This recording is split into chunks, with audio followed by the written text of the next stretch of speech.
Oi, gente, eu sou a Ana do Entre Finos e Calhamaços e no vídeo de hoje eu vou contar pra vocês como foram as minhas leituras do mês de maio.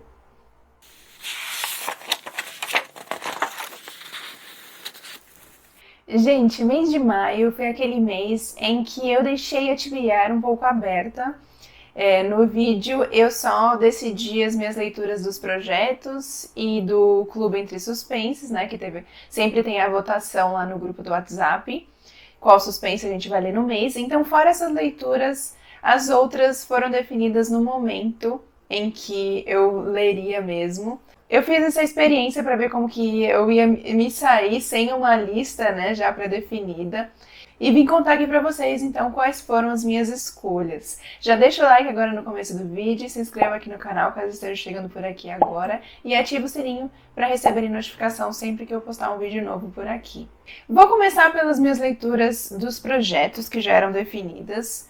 O calhamaço da vez foi Trocas Macabras, do Stephen King, que também era pro projeto do King. Eu tinha como meta ler metade nesse mês de maio, e foi exatamente o que eu li. Eu não vou entrar muito na história dele agora, vou deixar para contar um pouco mais sobre ele quando eu finalizar a leitura, mas posso antecipar um pouco dizendo que eu já entendi, acredito, por que dessas marionetes aqui na capa, que era um grande mistério. Eu estava muito curiosa para entender por que dessas marionetes na capa, e eu acho que eu já sei por quê. E aqui a gente vai ter a inauguração de uma loja que se chama Artigos Indispensáveis, na cidade de Castle Rock. Mais uma vez a história se passa nessa cidade, como várias outras do autor. E tudo vai girar em torno desse dono dessa loja. Todo o mistério aqui da história, porque ele é uma pessoa super misteriosa, que até o momento a gente ainda não sabe o que ele é.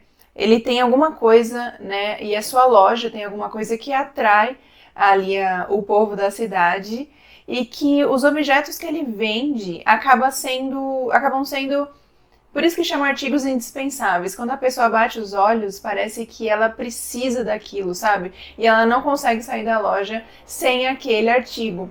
E a forma de pagamento é o que chama mais a atenção das pessoas, porque eles vão pensando que o artigo é caro e o dono cobra um mísero valor ali, bem pouco, porém, em troca, eles precisam fazer alguma coisa pelo dono. Então, ali ele vai fazendo isso com a população inteira, e por enquanto é isso que eu vou falar sobre a história. E, gente, tá sendo uma história muito interessante e uma leitura fluida. Eu sempre comento com vocês que a escrita do autor varia de um livro para o outro. Tem narrativas mais densas, tem outras que são mais fluidas. Essa daqui tá sendo bem fluida. Tá sendo um calhamaço que não tá arrastado, sabe? Dá vontade de prosseguir. Eu parei na metade porque eu queria ler os outros livros, né? No mês passado, então li só a metade, mas a vontade era de prosseguir com essa leitura. Então, por enquanto, está muito bom esse livro aqui. Para o projeto do Harlan Coben, eu li o In, finalmente. Eu tava morrendo de saudades, eu falei pra vocês já em outros momentos desse personagem. É um personagem que aparece em outros livros do autor, principalmente na série do Myron Bolitar, que foram 11 livros, mais 3 do sobrinho, né, Mickey Bolitar. Então eu já tava morrendo de saudades dele, e aqui a gente vai ver um pouco mais aprofundado, né? A gente vai entrar na família dele. Aqui no começo, ele é chamado para uma investigação.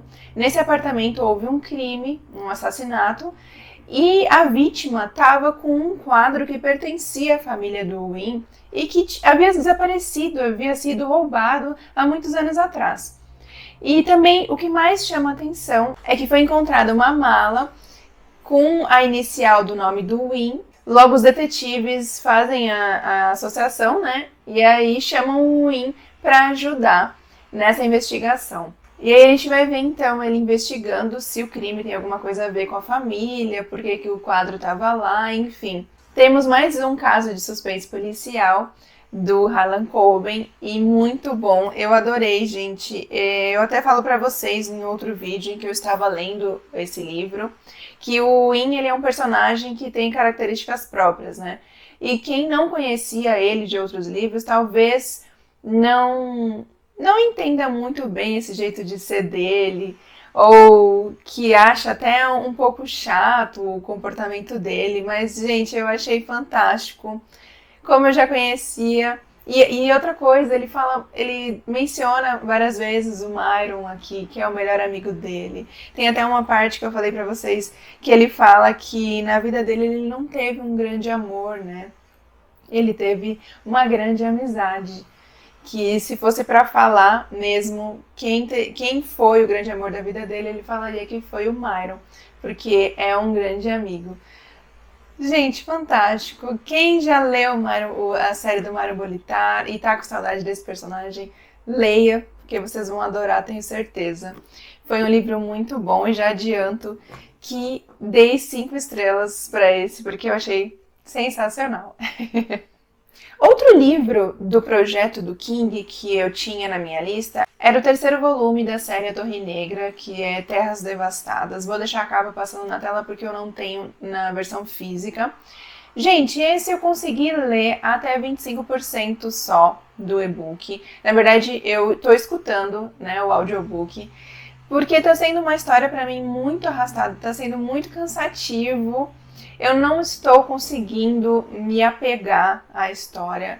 A história dessa série já deu para perceber, eu já comentei com vocês outras vezes, que ela é bem confusa. O primeiro volume foi muito confuso. O segundo melhorou. Eu achei que a partir então desse, né, já que o segundo havia sido melhor do que o primeiro, criei expectativas de que o terceiro fosse melhor e assim por diante. Mas a experiência não está sendo tão legal assim. Aqui o pistoleiro, depois de ter escolhido os parceiros dele, né, no segundo volume, porque o seu objetivo é alcançar a Torre Negra, e ele foi, no segundo volume, à procura de outras pessoas para fazer esse caminho com ele, caso também ele não consiga terminar, né? Então, nesse terceiro volume, ele está treinando essas 2 pessoas que estão acompanhando ele, para também virarem um tipo de pistoleiro, assim. Então a gente vê ele querendo dar dicas, contando um pouco sobre a história dele para esses 2. Enfim, estamos vendo a jornada desses 3 personagens que estão aí a caminho da Torre Negra, mas aparentemente bem distante ainda. Foi citado o personagem Jake, que foi a criança que o pistoleiro encontrou no primeiro volume. Acredito que ele possa voltar nesse terceiro volume. Esse personagem ele até aparece na adaptação cinematográfica, né, do primeiro volume do pistoleiro. Ele vai até o final com o pistoleiro, até a Torre Negra no filme, mas a história dos livros acabou sendo diferente, mas acho que nesse terceiro volume ele possa voltar. Então, gente, estamos seguindo aí a jornada ainda do pistoleiro, mas tá cansativo e tá bem confuso, assim, a forma como o autor tá narrando, eu não tô conseguindo me apegar. Então, eu já comentei com vocês isso, acho que foi na TBR, no vídeo da TBR, se não me engano, que eu vou continuar ouvindo o audiobook, mas sem a pressão, sabe, de terminar logo. Vou ouvindo assim no meu tempo e uma hora eu termino. Por enquanto, nesse mês de maio, eu alcancei os 25% da história. Para o Clube Entre Suspenses, nesse mês a gente leu Uma Família Quase Perfeita, do autor M.T. Edvardsson, é um ator sueco. E eu descobri depois que esse livro vai ser adaptado pela Netflix, vai ter uma série, e eu fiquei bem contente porque eu gostei muito da história, então eu vou ficar de olho assim que lançar, eu comento com vocês. Aqui a gente tem um thriller em que a personagem ela foi presa no começo da história, a Stella, ela é uma garota de 18 anos, sob acusação de assassinato. Ela está sendo culpada por ter matado um homem mais velho, de 30 e poucos anos. A narrativa vai ser sob 3 pontos de vista, do pai da Stella, da mãe e da própria Stella. No decorrer da história, a gente vai ver principalmente o pai e a mãe narrando momentos da vida da Stella, desde quando ela era criança até o presente momento. e a gente vai imaginando como que realmente é essa personagem e se ela teria mesmo, seria possível mesmo ela ter cometido esse crime.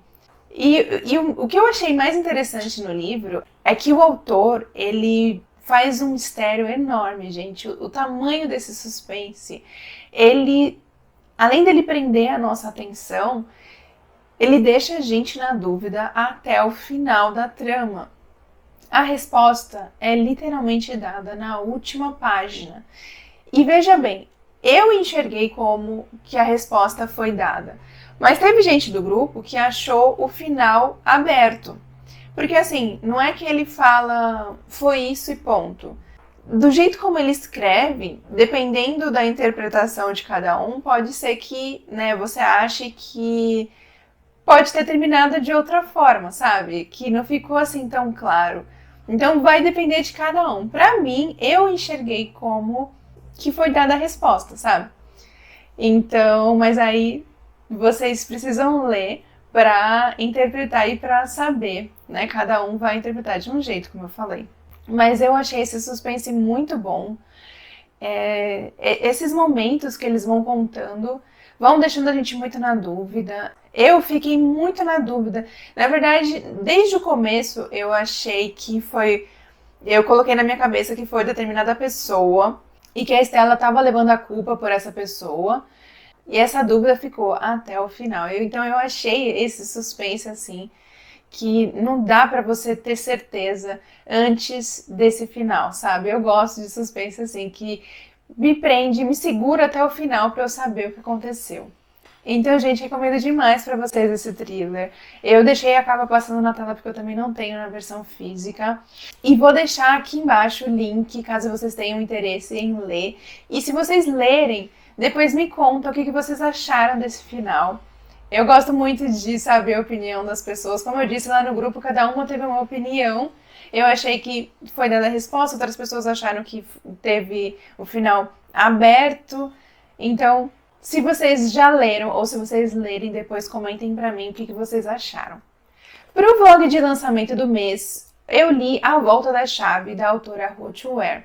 Não vou me aprofundar porque tem um vídeo aqui no canal em que vocês podem ver a minha experiência de leitura, mas posso adiantar que foi um livro que eu gostei muito e, tirando o finalzinho, mais uma vez um caso aí de final aberto, e esse realmente teve um final aberto, então eu fiquei bem chateada por causa disso, porque eu não gosto muito quando tem finais abertos, principalmente nesse caso, porque eu fico sem saber o que aconteceu com a personagem, sabe? Então isso, me deixa assim frustrada, sabe? Mas a trama é a seguinte, a personagem Rowan, ela foi contratada para ser babá numa casa inteligente, em que várias coisas ali eram controladas pelo celular. As crianças que ela estava tomando conta não eram umas crianças assim tão fáceis de lidar, então ela tinha um trabalho ali a mais para conseguir conquistá-las. E além disso, coisas começam a acontecer ali naquela casa. Aquela casa tem uma lenda de ela ser mal assombrada. Outras babás acabaram pedindo demissão muito rápido. E essas coisas que estavam acontecendo ali durante o trabalho da Rowan, realmente faz a gente questionar se realmente aquela casa é mal assombrada mesmo. É o que parece, né? Coisas começam a desaparecer, ela começa a ouvir sons, né? Sons do nada, ou então ela enxerga sombras. Então, gente, tem todo um ar de terror. Apesar de ser um thriller psicológico, eu falo pra vocês no vlog que tem um ar de terror na história, sabe?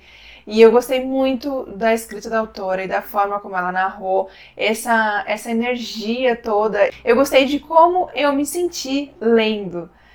E só o finalzinho mesmo que me deixou chateada. Mas foi uma leitura que eu gostei de fazer. E outra coisa que eu comento no vlog é que esse livro me lembrou muito de O Silêncio na Casa Fria, da Laura Purcell. Quem leu esse daqui, eu acredito que vai enxergar bastante semelhança. Uma delas é que a Rowan, Ela conta a história pra gente estando presa. Desde o começo, ela tá contando pra gente da prisão, pedindo ajuda, né, através de cartas para um advogado, falando que ela é inocente, e ela conta, né, detalhadamente como foram aqueles dias na casa. E aí a gente vai descobrindo conforme ela vai contando pro advogado. E aqui também a personagem, ela tá presa e ela vai contando através da escrita dela no diário pro médico, né? E então tem muitas semelhanças, gente. É também numa casa que supostamente é mal assombrada, mistérios acontecendo, sons, enfim. As protagonistas enxergando algumas coisas. Então tem muitas semelhanças aqui. Se você já leu esse daqui e gostou, acredito que tem tudo para você gostar também de A Volta da Chave. E eu pretendo ler, não demorar de ler o livro que eu falei para vocês, que está disponível no Kindle Unlimited, né? Que é A Mulher na Cabine 10, da Ruth Ware também. Já que eu gostei bastante da escrita dela. Então, apesar de ter esse final aberto, eu recomendo, porque foi muito bom. Outro livro que eu li em maio foi Exílio, da autora Christina Baker Klein. Aqui a gente tem uma ficção histórica que se passa no século XIX, na época em que a Austrália estava sendo colonizada pelos britânicos. Então a gente vai ter a história contada sob 3 pontos de vista de 3 mulheres. Uma é uma criança, é uma aborígene, é a única personagem que é australiana mesmo.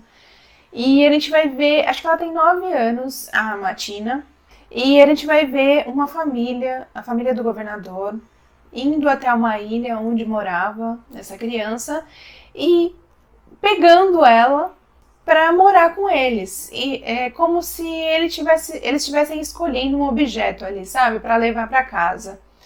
E o modo como eles tratam ela é bem isso mesmo, é como se fosse um objeto de recordação. Eles não a tratam mal no sentido de agressividade, enfim, mas tiram ela da sua família, tira ela ali da região onde ela morava, quer apagar os costumes dela, né? Não quer deixar ela ser como ela era, quer mudar ela totalmente. Então uma das personagens é essa criança passando por tudo isso. Outra personagem é a Evangeline.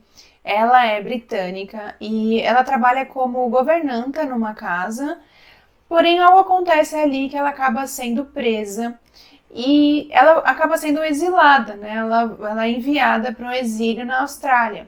E a história se passa nesse percurso de navio em que ela está a caminho da Austrália. E lá a gente vê a terceira personagem que narra a história, que é a Hazel.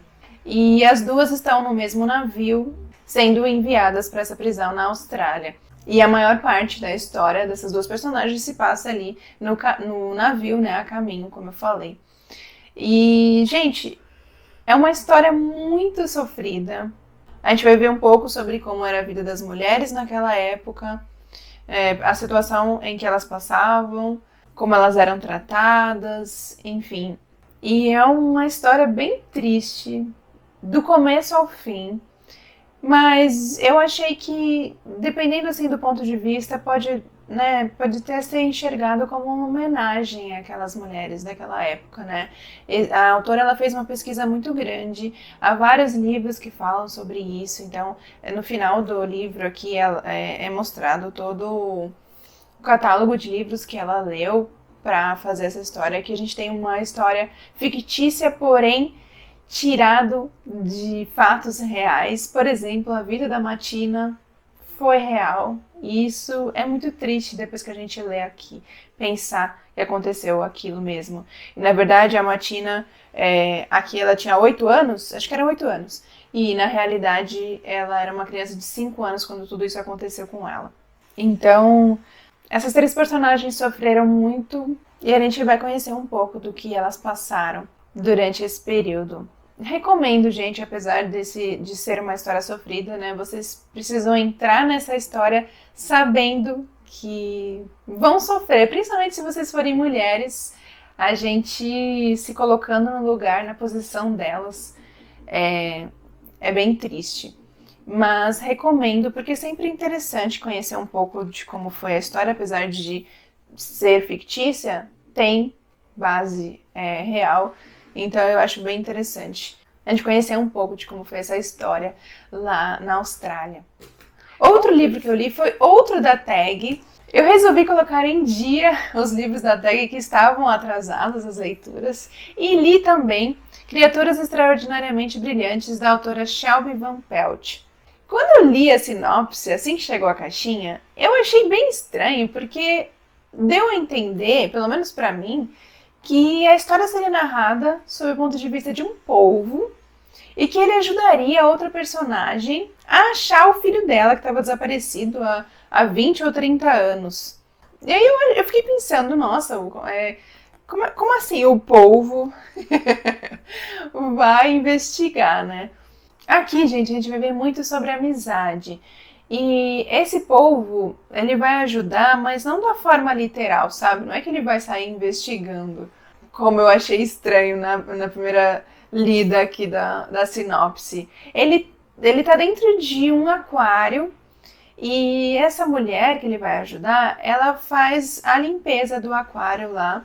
E o seu filho, ele tá desaparecido, ele foi dado como morto porque há indícios, né, de que ele se suicidou. E isso já faz 20 ou 30 anos, agora não me lembro. E ela nunca descobriu a verdade, né? Então a gente vai ver esse povo ajudando ela de alguma forma que eu não vou revelar aqui, é só lendo para vocês entenderem isso.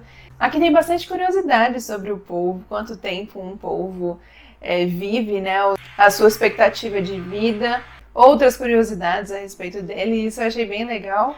E a gente vai ver também uma narrativa sobre outro ponto de vista, de outro personagem. Então a gente vai ter aqui a história sendo contada sob o ponto de vista, alguns momentos do polvo, outros momentos da Tova, que é a mulher cujo filho foi dado como morto, e em outros capítulos também são narrados pelo Cameron, que é um jovem, né? A Tova tem 70 anos e, gente, ela tem umas amigas, né? Essa amizade entre elas e, assim, ela começa a pensar que ela é sozinha, né? Ela perdeu o filho, o marido também já faleceu, então ela começa a ver o que vai ser do futuro dela. Por isso que ela faz amizade com o povo, enfim. Essa parte do livro é bem bonitinha, né? A Tova com as amigas ali, a gente começa a pensar, né, sobre essa idade e a expectativa, né? E o Cameron, gente, ele é um personagem muito chato, eu não gostei desse Cameron. Ele é muito preguiçoso, muito folgado, quer as coisas assim fáceis, sabe? Mas, enfim, a história, a parte da amizade, ela é bem bonita. Eu achei que o final, eu não curti tanto, porque a autora, ela só jogou assim pra gente como terminou, o que aconteceu, sabe? Então eu achei que foi muito, não sei, o final poderia ter sido melhor. Terminou assim rapidamente. Não teve aquela emoção que eu achei que teria, sabe? Enfim, só lendo pra entender, mas eu não curti tanto o final. Achei que algumas coisas também demoraram pra acontecer, mas achei uma boa história de modo geral. Ela vai ser lançada pela editora Alta Novel. E assim como alguns outros livros que eu mencionei aqui, vocês podem conferir a minha experiência de leitura no vídeo Trocando Tempo de Tela por Tempo de Leitura. Eu li a maioria desses livros, gente, nesse vídeo. Então lá vocês podem me acompanhar falando um pouco mais detalhado sobre todos esses livros. Inclusive esse último aqui, aí vocês vão entender como que eu me senti. E o último livro que eu peguei para ler, mas que eu li bem pouquinho, foi Colheita de Ossos, do Pablo Zorzi. Eu até comento com vocês no vídeo da TBR que eu tava tão empolgada com aquele começo. O prólogo, gente, desse livro é sensacional. Quando você lê o prólogo, você fala, não, eu preciso continuar. Eu falei pra vocês como que foi lá no vídeo da TBR, depois vão lá ver, pra vocês verem mesmo como que começa o livro, começa com tudo. Então, como eu só li pouquinho, acho que eu parei na página 60, foi até aí só que eu li no mês de maio, No momento eu já terminei, mas como eu só li até a página 60 no mês de maio e o resto eu terminei agora em junho, eu deixo para comentar mais sobre essa história no vídeo das minhas leituras de junho. Mas vamos lá ver o vídeo da TBR para vocês verem como eu tava empolgada. Começou com tudo mesmo esse livro. É um suspense policial em que o protagonista, ele é um policial jovem, ele acabou de entrar nesse ramo da investigação. E é o primeiro caso dele, mas depois eu comento mais no próximo vídeo. Bom, gente, então esse foi o saldo do mês. As minhas escolhas foram praticamente todos os livros da tag, mas foi bom porque eu consegui ler todos, né? Mas pretendo gravar novamente outros vídeos assim, sem tibiar, escolhendo assim na hora a leitura. Bom, gente, espero que vocês tenham gostado desse vídeo. Se vocês já leram algum desses livros, deixa aqui nos comentários o que vocês acharam, se vocês pensaram como eu, ou se não gostaram tanto, deixa aqui a opinião de vocês. Comenta também qual foi a leitura favorita de vocês durante o mês de maio. A minha leitura favorita foi o In, porque eu tava com muita vontade de ler esse livro. É um personagem que eu tava com saudade, como eu falei. Então, esse daqui foi fantástico, né? Rever o personagem e, enfim, a história que o autor criou foi muito boa. Mas me conta qual foi o favorito de vocês. E lembrando que todos os links de todos os livros que eu mencionei estão aqui embaixo, no box de descrição, caso vocês tenham ficado interessados em algum desses livros aqui que eu li. Tá bom, gente? Espero que vocês tenham gostado. Eu vou ficando por aqui e até o próximo vídeo.